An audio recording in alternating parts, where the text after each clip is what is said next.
Good day. Welcome to another edition of the Africans in America podcast. As always, I have with me Weruche Ozuka. Hi, everyone. Yeah. Today we are going to discuss culture. How, in order to move forward in America, you have to buy into the American culture. As an African immigrant, for some it is hard, for some it is easy. But before we start discussing culture today, we want to talk about our program. We hope that you can help this program grow by subscribing, liking, and sharing.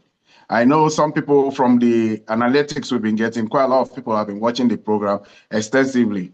Not too much, but those who watch it, they watch it quite to a long part of the program. So you can help by helping the algorithm of this program by liking, sharing, and subscribing to the program. Having said that, let us take a deeper look at today's program. Today, we want to discuss the differences between African culture an African culture and how it is a barrier to you as an African immigrant here in America. You need to be able to buy into the American culture. I teach international business, and in international business, we call it local isomorphism. You need to localize your behavior to to become part of the American culture. This topic came about when I was discussing with Weruche the other day, and Weruche was complaining that um, she's put on a lot of weight, and obviously she would like to be slimmer. She would like to be fit, like maybe like Taylor Swift. And I pointed it to her Never that said being an Taylor African, Swift. I being an never mentioned African, Taylor Swift.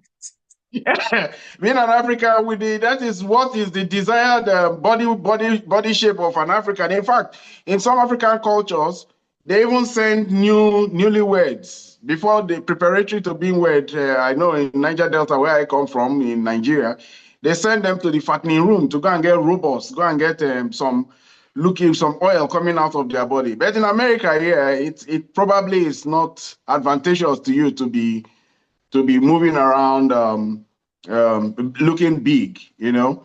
So let me throw this back to you now, Weruche. Weruche, why do you think you need to lose weight? From what I see, I don't think you have any weight. Okay, so first of all, hi everyone. So first of all, I don't want to look gaunt either. I'm not talking about looking gaunt. So don't even, make that reference. I don't want to look gaunt, but why do I think I look bigger? Because I do, because I am bigger as compared to, 20 years ago, 10 years ago even. And I think that it's just that vanity of a thing. When you're used to seeing yourself a certain way and then you're a little different now, you want to go back to your youth. I do acknowledge the fact that if I were to go back to Nigeria, I wouldn't even be considered any of the fat people. Like I wouldn't even be on par with, like I wouldn't be there with the whole fat thing going on, right? I wouldn't be referred to as fat. I hear that, but like we said, my location matters. This is where I am. And I think that I would prefer myself in a slimmer body. Not to Okay. say there's dysmorphia. Hold on, oh, hold on. Not to say there's dysmorphia because there isn't, right? I absolutely adore myself. I think I think I look really amazing, but I just have those standards that I want to, abide by. And those are standards that were already established in the past. And it's a healthy standard as you age and you get older. It's not even just about the looks, it's about your health you have a greater chance of living longer if you're carrying less weight than if you are carrying weight. So that's kind of also where it comes from. So yeah. Okay, that's possible. But besides the weight, besides body and all that, there's quite a lot of things too we need to adjust to. You are a mother of two. You know how in Africa we are strong and stand in scolding our children, in trying Mhm. to keep them on the right path. But scolding children here in America could put you in In jail jail. like that. You may Mm-hmm. lose those children too, you know. You may lose them to Mm-hmm. the social services. These Mm-hmm. are these are things we get to learn. It's very hard pills for some parents to swallow. Although we still hear that most Nigerian Americans and African American immigrants, second generation kids tend to be much more in a more disciplined environment, more likely. But you know you can't push it too much. You know you can Mm-hmm. push it too much with raising kids. I haven't raised two kids in America yet. How Mm-hmm. did you navigate that part of it? And it was tough because my upbringing, like most of our upbringings, is the fact that, you're spanked at home. I mean, personally, my dad didn't spank us. He didn't believe in spanking, but my mom did. So it was my orientation that, you spank a kid when they're naughty. You don't flog them to harm them, or, you spank them to correct them. Do you understand? So that was my understanding. And then when I moved here with the little kids, it wasn't something I really was I was more of the yeller, but then there were times when I would spank mildly. But as I got older, there was no need to. All you needed to do was you have to devise ways to, how do I say, get them to understand you. So you do more talking. There's a downside to it, which is that in a single parent home, sometimes what you find is that you're playing multiple roles. So one minute you are the corrector, one minute you have to be the lover of the child. So you find that you have to find a good balance. You can't constantly be the one just yelling because you still need room for them to be able to come to you and express. So it was the navigation of that situation. You just have to find a good balance, really. There's no perfect way. I mean, there were times I yelled a bit too much, right? And there were times I did not yell enough, or I didn't even say anything. So you just have to find a balance. Raising kids is something that is very it changes on a day-to-day basis, right? You have to know the right frequency to be on when you're handling them. So it's not an easy thing. I have friends who never spank their kids at all, right? I also have friends who that's all they know too, is that they spank their kids. And the reality is that as African people living in a different place, we see the benefits to the way we were raised, right? You see more respect, you see more caution with the African kids, as opposed to kids who don't realize that there are consequences for their actions, right? And then so American culture is very different where the kids talk back to their parents. Sometimes when my kids try to do that, I find I struggle with the balance. Okay, you're not American. If you do that again, I'm going to send you back to Nigeria type of thing. So you have to find that balance. You have to find a way to, control. But then as I get older, it gets easier because what you do now is you actually just speak to them. You use psychology. You sometimes you let things go. You lose the battle to win the war. You know what I mean? So yeah. That's kind of how we it is. we it's quite a problem for some parents. We know of Yes. situations where for those parents who feel like they've lost control of their kids to the American culture, especially since most of those kids end up attending secondary schools, colleges, and high schools in America. Yeah, they pick a lot of what they see out there and they bring it home. Indeed. So we have situations where sometimes the parents have just encourage the kids to go visit Nigeria and then just leave them there for like a year or two so they Of understand. course, so that they can Yeah, learn. and Yeah. then understand. The guy that go visit, they just lure the kid to go and visit back home, either Nairobi, Kenya, South Africa, just so they get to learn some African culture regarding discipline and how Yes. everybody is involved in that discipline process. Okay, Yes, yes, now yes. let's go to the workplace. The Mm-hmm. workplace is really the place where Africans struggle. It's a workplace culture where I find that many times it takes a while before they learn. Most times they learn after losing quite a lot of jobs because from what we know, Africans are quite personal. They like to be close to people. They talk, they relate, they are very respectful, but they tend to want to gist. They want to talk and they want to relate with colleagues. So when they come to America, yeah, people tend to be very private. People are individualistic. People tend to be, and If you touch somebody, because back home it's very easy for you to touch a colleague, a guy, or even a girl, that is Mhm. even the worst.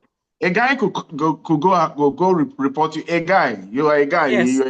you could go report you to HR for harassment, for unwanted touching.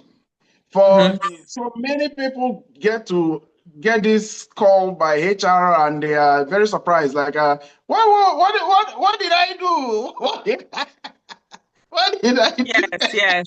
I hear that And story from male Nigerians a lot. I hear them, they get into trouble a lot with that whole sexual assault thing at work, at their workplaces.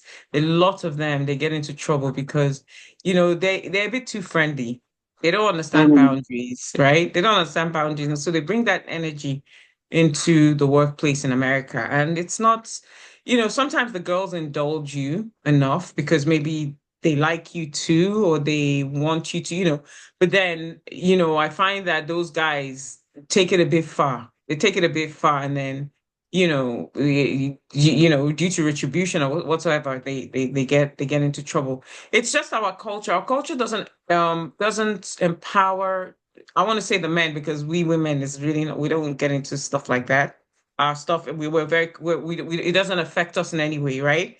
So most of the sexual harassment charges are brought against the men, not us, right? But our culture really indulges our men, and this is a separate conversation, but I'll state it. Our culture indulges the men it allows them get away with a lot of different things that the Western culture will never allow them get away with. And so if a man doesn't check himself when he comes to America, he will find himself in trouble you have to adjust because very fast he adjustment does have to adjust because what he before you gets go away with end in up in jail. Nigeria, yeah, like in Nigeria, how employers can actually date their employees, Oh, right? yeah, yeah. And then there's even an imposing energy to it where they think that, oh, if you don't even respond to me, I'm going to fire you, right? That's negative. Like, in fact, there was something I saw on the news. I didn't really pay attention to it. Some senator, Natasha, there's been this back and forth. She even brought it to the UN where she brought, I think it might have been the Speaker of the House, but again, I didn't pay attention to it. It's Yeah, it was. actually It ongoing. was. Akpabio. Speaker of the House, yes, yes, and how he harassed her, sexually harassed her. And again, it's a thing. It's even something that she's getting this pushback because it's the culture of Nigeria to let those things go, to sweep it under the rug. She's getting major pushback when it should be addressed as negative. But guess what? Being that that's that location and it's how they operate, nobody's paying attention. Well, not that nobody's paying attention, but the system doesn't just even address it for what it is. So that's the nature of growing up and that's the nature of the system in Nigeria. So imagine men coming from that system and coming to America and thinking that they can get away with that type of behavior. It doesn't Aye, work. Oh. They fling aye. them, they either lose their jobs or they're branded something or whatever. So it's a very interesting, it's something I see them struggle to navigate. It's the part of the culture that those men struggle to navigate. And it's sad to watch, but I think, it's just the way it Oh, is. oh Yeah. no, no, they don't struggle. After they get knocked about once and twice and lose four jobs and they have bills to pay, they adjust. But it's They one of learn. the quick, quick cultural things. Yes, Okay, yes, we get to yes. that point again where I have to reach out to our viewers and say, please support the growth of this channel.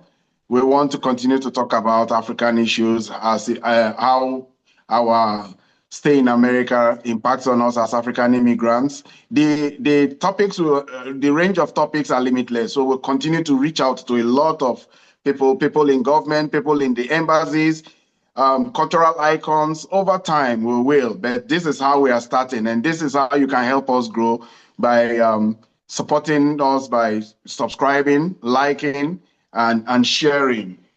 Um, on on this topic of the workplace, some even the men in relating with men also, they do have problems because in America here, people tend to be private. People tend to be, Mhm. but we like to gist. So even if you're in a colleague with a colleague, it's like, what did you do over the weekend? How was this? How is your this thing? And they tend to, but we don't pick these cues early enough. until HR tells you that Bill said that you're distracting him from his work. And Oh, wow. yeah, the men to even go make complaints because these are cultural adjustments that you get into their space. They are very individual. They are very private. They tend to want to keep things to themselves. Yes, Then yes, yes. in the workplace, you come and you are being free as Nigerians, as Africans. You gist and you talk and you laugh and Yeah. you get For, fired. for, for us You as get fired. female, yeah, wow, that's interesting. Because for me, I didn't have that experience. Like for me, it was the opposite. If anything, there'll be invitations for you to go out and hang out and go for drinks after work, happy hour.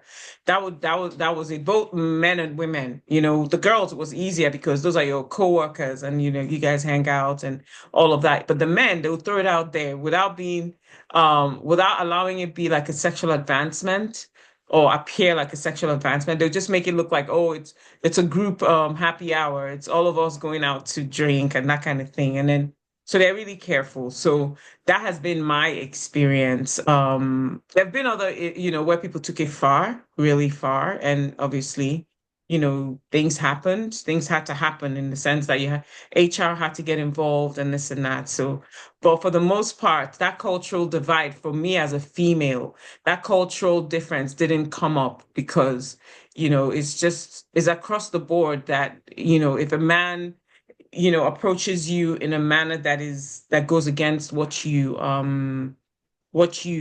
comfortable with, you find ways to deter him or to put him in his place pretty much, right?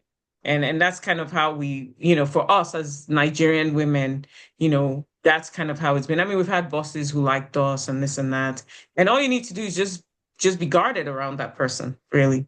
Just stay away from him, and all of that. So that's kind of, but yes, the cultural difference is very obvious. The cultural differences are very obvious, in the way things, operate here. In some cases, actually, they think we're a bit too guarded. They think we're the ones that are guarded in certain situations. So it's called, cultural relativism. It's something that, in sociology, when you talk about cultural relativism, it just shows that one culture upheld over another. Like there's no right or wrong. Okay. There's really no right or wrong because one culture does things a certain way and the other culture does, there just has to be a meeting place. There has to be this meeting ground where everyone is able to communicate respectfully with the awareness that your culture doesn't perceive this as wrong does not mean the other person's culture doesn't perceive it as wrong. So there has to be that running awareness, not just in the workplace and at different, parts of the world, even when you're relating with your children's friends' parents, right? You still have to wear that awareness thing because some people don't want to be hugged, right? Some people want to their hands, shaken. And some people don't, and then some people want to kiss you on both cheeks. Some people want to invite Mm. you over to their little villa for the weekend along with your children, while some people barely let you pass their front door, So it's this the relativism that we have to navigate and just understand that everyone's going to show up differently. And we have to accommodate it. One of the things that sticks out with our Nigerian community in America is the fact that sometimes they think they can just show up at your house and knock at the door because in Nigeria, that's what they do, right? But Mhm. America trains you in such a way or America, gets you to be more aware of the fact that that's your very good friend or your close relative does not mean that you should show up at their house, not give a Yeah. call or text and just show up. You Ah. can't do that. It goes against there've been situations where people like me would be in the house, but just the fact that you didn't prompt me before coming to my Ah. house, I would actually watch you leave my driveway. Not because I don't want to be nice to you, but it's just the nature of our lives now is that you have to prompt me. Because then if you don't prompt me, then I get suspicious. What are your motives? Type of thing. So yeah. Mhm. Yeah, this now makes me segue into something that is very fundamental Mhm. to Africans. I don't know about other Africans, but I do know about Nigeria and the Nigerian time. You come here Yes. and you come with the Nigerian time, and you're not very professional about it, you don't come to, then you come and the first thing you get hit with is you need to clock in. You need to clock in. So you start learning to move very fast. Learn to go to work at a certain time, not at your own time anymore. And there's the workplace is so professional, so organized, so militaristic because this person does this and that person does this, and you are a banker from Africa. Somehow, before the day ends, the banking job is done, but it is not done in this in this precise military way, very professional. This person talks to you in a very professional way, and you just got to start learning. If you want to get ahead in any system in America, even in Europe, in Western Europe, you have to start learning that this is just how these people function. I even learned from, what because it I is think, is yeah, go on. Now I was just gonna say it's really an awareness of, I mean, it's just respect for other people's time. It's not even something that should be considered Western or, Nigerian or this or that. It's really a respect for people's time. So when you start running your own business, or when you start, organizing your own shows, when you start doing things that require, other people to be present, you become very alert as to how much time is spent doing something, or the fact that some people don't have respect for time, and it shouldn't be that way. And so that Nigerian thing where when you're invited to a party, you show up like 2 hours late. It's not even, and it's even become such a thing that it's like a fad that you must come late to a Nigerian party. Like if you come early, it means that you're not up to par. It's like you're one of the lesser beings if you come early. That's wrong. There should be something there should be consideration for other people's time, right? And the fact that if someone says, okay, this is starting at 6 o'clock, okay, you run late a couple minutes, 10, 20, 15, but don't make it a habit, because then you're wasting resources. Because what if let's say the hall is set for like only 3 hours and they put a lot of money into that, and then you saunter in at like, 30 hours before. Nigerians do it all the time. Saunter in 30 minutes before the thing is over. It's like, come on now. So wait, we should just extend the party when we don't have enough time for the party, So it's a very Nigerian thing that America sort of like trains you to get rid of. It's one of those things you kind of have to be very aware, not just because it's a Western way of being. It's a practical, realistic way of being. If you're supposed to be somewhere, get there on time enough so that people do what they have to do and leave. Because a lot of people come together, and a lot of people have other things to do. And it's funny that I'm sounding like this, but it's just when the shoe's on the other foot, right? You now start to realize you don't want anyone to waste your time when you invite them to your own thing, and then people are coming in late and not even aware that what they just came in late, like a very loud entry after you're like 2 hours behind schedule. Like, what is disrespectful to the people who got there on time, if that makes Yeah, sense. But again, yeah. cultural awareness and sensitivity, you start to see the practical sense to it, to just, respecting people's time, basically. Yeah. You're talking like somebody who has been localized, very well localized. We're talking Indeed, about, 20 years. when we make these programs, right, we're giving tips to other people who want to come. There's a whole queue of people who want to come. And we're trying to let them know that culturally this place is different. And the quicker Indeed. you learn to adjust culturally to how the reality is here, these Yeah, things the we easier pointed things will out. be for you. Yeah, these things we pointed out, they are very pertinent. A lot of every other person who is an immigrant who came from America, not the one has gone through them in one form or the other. They've gone Indeed. through them. They've gone through them in the workplace, how Mhm. they've gone through them in other relationships they have with other people, Yes. and we know that a lot of people have stories to share. And Mhm. this is very important when we give these tips, even though it may be sounding a very like a jovial thing, but they are very serious things. There are things Yeah, you should be yes. aware, because they were losing a job is very disruptive in America. You have bills to pay, and these bills are recurring. They never let up. They never let Mhm. up. They are recurring. A rent. house rent, mortgage, car notes, and everything. Yeah. You even have to be you would have achieved some level of consolidation as an in your process in your immigration journey before you even start talking of car note, insurance, and all those other things. So Yeah. in the process of growing, you don't need all these disruptions. And understanding the culture of America is very pertinent Yeah. in having a smooth journey in this place. You know. Yes, yes. So Mm, when is you it? talk of the concept of biculturalism, where you have two cultures, right? You Yeah. get it's as a result of you leaving one place and belonging to another place. Or in the case of people who maybe their moms are from Germany or Russia, their dads are from Nigeria, you're born into a bicultural this thing.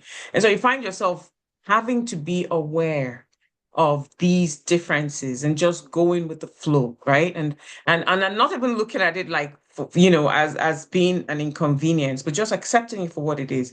And it's for us that adopted these new culture or different new cultures or this particular new culture. It's our responsibility for that seamless flow. It's called assimilation, right? You come from and you come in here and you learn the ways of the people. Isn't there a quote that says something about when you get to Rome, you behave like the Romans? You know what I mean? So it becomes necessary, yes, that you behave like the Romans when you come to America, that you behave like the Americans. And so I think that personally, it wasn't a difficult assimilation at all because I was raising American children. Dude, by the time my kids went to school, preschool, within a month they were already Americanized, right? And so there were things that I had to forcefully learn. Like it's like my daughter always corrects my pronunciation all the time, right? So you're growing up in that environment where they're pretty much American, and so even when there's certain things you say in like in a group setting, and then my daughter will whisper and say, "But mommy, you shouldn't have said that. That's wrong. That you don't say that." So you're constantly hearing these voices in your ears, and you have to learn how to be like the rest of them. So it's something that you learn. Biculturalism is a choice. You chose to pick this culture over yours for a period of time, and it's something to embrace. I love it. I love it. I love the differences, really. I love the differences. I do love the American culture, except for when it's because it borders on individualism, right? As opposed to our collective culture. Yeah, our way We of group doing things as a group. Yeah. Yes, sometimes, I mean, and I'm sure this is a very Nigerian, like most Nigerians will say the same thing. Sometimes that group thing wears you out. That business, your business being out there, all your aunties, cousins, everybody knows your business, right? You don't want that. So when you come to America, you actually embrace the fact that you can have your peace and quiet and Oh nobody yeah. needs to know Oh what's yeah. going on in your world, right? And so Oh that's yeah. for me how I enjoy the biculturalism, the fact that I can enter my house, shut the door, and no, I don't have to deal with anybody. I don't have to deal with anybody asking me questions. I don't have to respond to their questions. You know what I mean? I don't owe anybody a response, an explanation for my way of life. I don't, right? But in Nigeria, it's part of your life. How can you live like that without somebody barging in and demanding a response? So Mm, biculturalism is embraced by people like me, but I can understand how the collectivism, because with the collectivism, when you think of our group culture, right? I think the positive to that is the fact that you will never be alone, right? The downside is yeah. that everybody's in your business, but the positive Mm, is that you can never feel so stranded, right? That you're alone. Be it the high school friends you made at college or boarding school, be it your cousins, your uncles, your aunties, your parents, your grandmothers, your granduncles, you're never going to feel like there's a problem you can't resolve, even if it's just merely speaking to someone about it. You've halved it. You cut it in half, yeah. right? Just by There hearing will their own always be one that should be one every weekend for you to buy for one event, either one one wedding, one event. burial, one event, this person. There's always Exactly. a should be. You Yes, must always be wearing one cloth for one event and one for one occasion because event. that's just how Yes. we are. But Yes. yeah, So that's sometimes the the only time we positive. see each other ourselves is in church. The only time we see each other is in church, if at all, right? And so that's the Yeah, benefit. So yeah, and as with everything, biculturalism, multiculturalism, or just individualism, everything presents its own challenge and its benefits. And so that's kind of how I see it. yeah, But I agree. our Yeah, children who go on. came here, because it's in sociology, it's called they're not actually the second generation, because if they came here, let's say less than age 8, they are the 1.5 generation, right? It's Oh, considered a 1.5, actually, not a second. So second would be that you've been here established and then you brought them, you gave birth to them. But a one, and then a one would be you're the first, right? But they are considered 1.5 generation in sociology because, again, they came here at a very tiny age, barely learnt the other culture, right? But were born in another land and then they came here. So that's kind of just in, I'm just giving a summary of kind of what their experience is. And so pretty much they're like you, they came here, but they don't have an understanding of the other culture. So indeed, this is the one culture that they embrace. And this is all they know. But everything else they're learning about the other culture is from you indirectly. So it's called the 1.5. But yeah, that's yeah, let's just add that. yeah. One thing I would, in support of what you're saying, is that one thing I Yeah. know a lot of African immigrants have adopted is in America is that individualism. They still have Yes. friends that they tend to like it that no, but many people don't know their business, especially immigration is hard. It's a struggle. It's really a struggle. It's ups and downs. You fall down, you lose your job. You have high morale, low morale. More times of low morale than high morale. Look. People won't say it, but that really is what it is. Yes. So Yes. I think people really appreciate that individualism that America provides. Having Hmm. said that, we've come to that point again where we have to remind you all that. In support of this program, please like, share, and subscribe. We Hmm. we want this program to grow. We also want people to give us ideas. We want people to contribute. We want to have more contributors. Last week we had a beautiful, wonderful contributor, Peter, wasn't last week, it was 2 weeks Peter ago. Peter Intepe, who Hmm. we are going to lean on a lot. We're going to call him back onto the program.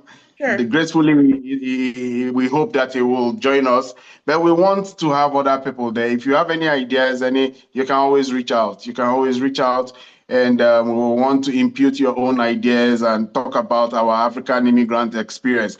This is just for the African immigrants, yeah, but Hmm. it doesn't mean that it won't encompass our reality in America. But this is Yes, where we yes, are yes. starting now. We're localizing. It's almost like going to a Mexican restaurant. It's still a Yes. Mexican thing to a large extent, but so we will Americanize as we are going on and as we are Hmm. getting more topics to explore. Correct. Thank you for being a part of this program to this point. If you have managed to reach this point of the program, we thank you. And again, subscribe if you haven't subscribed, share, like it, let other people know about what we're doing, and most importantly, comment. And if you can, reach out to us and suggest topics too that we can also explore. Thank you very much. Weruche, thanks again. Thanks Thank you again. too. We've done another one. Like we say, these are talking points that give benefit. It rehearses people's experience in America, but it's also align people to their mindset. Let them understand that if they finally do that, take that immigration plunge, it's not going Hmm. to be a straightforward one. These are the kind of Yes, challenges they are going to see. Thank you yes. very much I for want being to, with us. I Yeah, want to yeah, include you want to say something. one last I wanted thing? to say that they can go to the website, they're africansinamerica.com, and read Yeah, more on our topics. They can go to yeah, weruchemagazine.com and read yeah, more, about the diverse things we write about, because yeah. as journalists, we kind of do a bunch of different things. So yeah, We I do a wanted to lot, add and that. we Mhm. will grow. We will grow it. We'll continue to grow it. We'll give the African a voice. We'll give us our own Yes. little space. The media is very powerful. We know that. We know what the media does for everybody. Thank Yes, you, indeed. and you have a wonderful day. Thank you. Take care.